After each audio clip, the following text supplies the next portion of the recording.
wabarakatuh. Perkenalkan, saya Septian Rinda Firani dari Prodi PGSD kelas A angkatan 2020 Universitas PGRI Ronggolawe Tuban. Di sini saya akan menyampaikan materi mengenai kode etik pustakawan.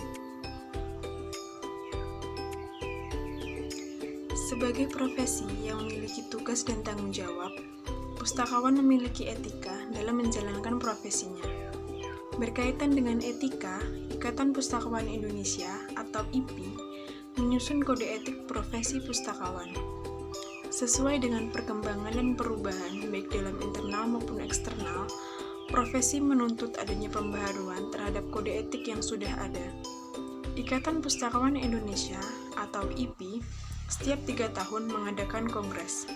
Dan salah satu agenda penting dalam kongres adalah anggaran dasar dan anggaran rumah tangga AD/ART, termasuk di dalamnya kode etik IPI.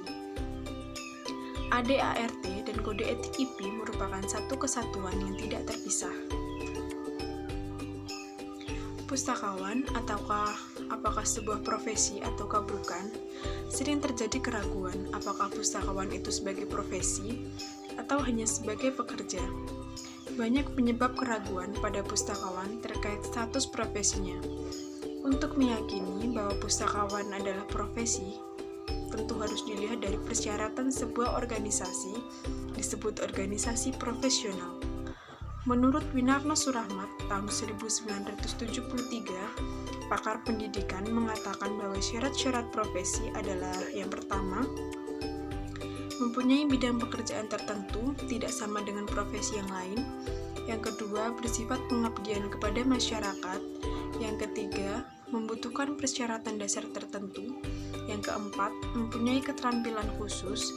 Yang kelima, mempunyai organisasi profesi. Yang keenam, mempunyai pedoman sikap dan tingkah laku serta etika. Dan yang ketujuh, mempunyai dewan kehormatan. Pustakawan senior dari Library Association, Russell Bowden tahun 1994 menyatakan bahwa suatu pekerjaan dianggap profesi apabila memenuhi 4 syarat, yaitu yang pertama, memiliki pekerjaan bersifat intelektual, saintifik, dan praktikal. Yang kedua, memiliki standar yang baku dalam bekerja. Yang ketiga, terorganisir secara sistematis. Dan yang keempat, layanan berorientasi kepada masyarakat. Di samping itu, dengan mengutip pendapat dari Louis de Brandes Dr. Wirawan tahun 1993, mengatakan bahwa suatu pekerjaan dikatakan profesi apabila memenuhi 4 syarat. Yang pertama, pekerjaan tersebut memerlukan persyaratan intelektual. Yang kedua, untuk melakukan kegiatan profesi harus diikuti pendidikan di ilmu tersebut.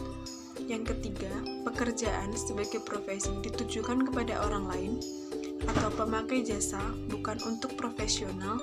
Dan yang keempat, suksesnya pekerjaan tidak diukur dengan imbalan uang.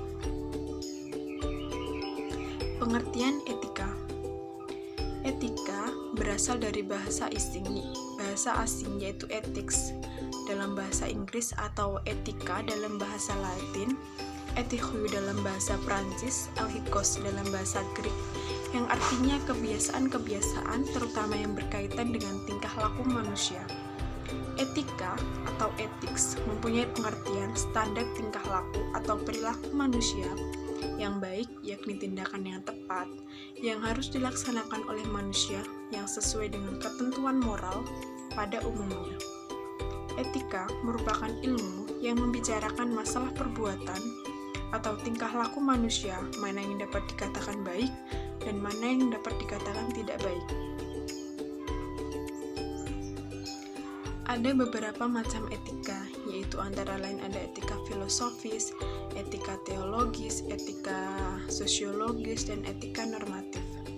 Etika filosofis yaitu etika yang ditinjau dari segi filsafat, yaitu etika yang mengurai moral menurut pandangan filsafat, yakni masalah baik dan buruk, hak dan kewajiban, dan sebagainya. Yang kedua, etika teologis, yaitu etika yang mengajarkan hal-hal yang baik dan yang buruk berdasarkan ajaran agama. Yang ketiga, etika sosiologis. Etika sosiologis yaitu etika yang menitikberatkan kepada keselamatan hidup bermasyarakat. Dan yang terakhir yaitu etika normatif, merupakan etika yang bersifat kritis dan selalu mempertanyakan apakah yang berlaku umum itu memang wajib untuk di kalangan manusia, dan dalam etika ini wajib memberikan jawaban atas pertanyaan tindakan manakala kita seharusnya dilakukan oleh kita sesuai dengan norma-norma hukum atau kaidah yang berlaku.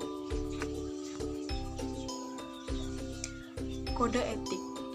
Kode etik berasal dari dua kata, yaitu kode dan etik.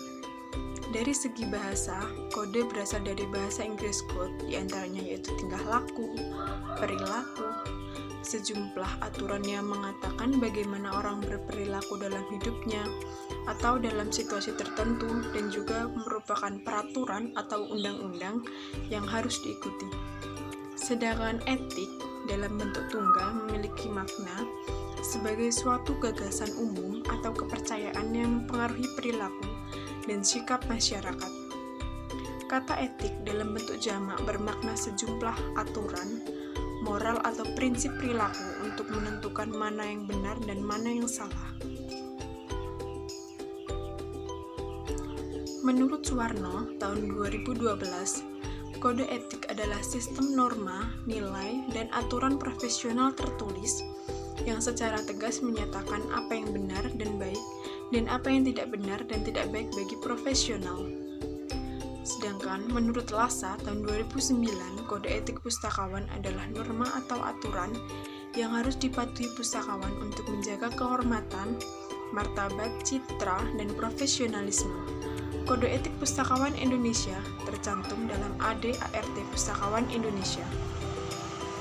Kode etik pustakawan Indonesia tahun 2006 menyatakan bahwa kode etik pustakawan Indonesia sebagai panduan perilaku dan kinerja semua anggota Ikatan Pustakawan Indonesia dalam melaksanakan tugasnya di bidang kepustakawanan.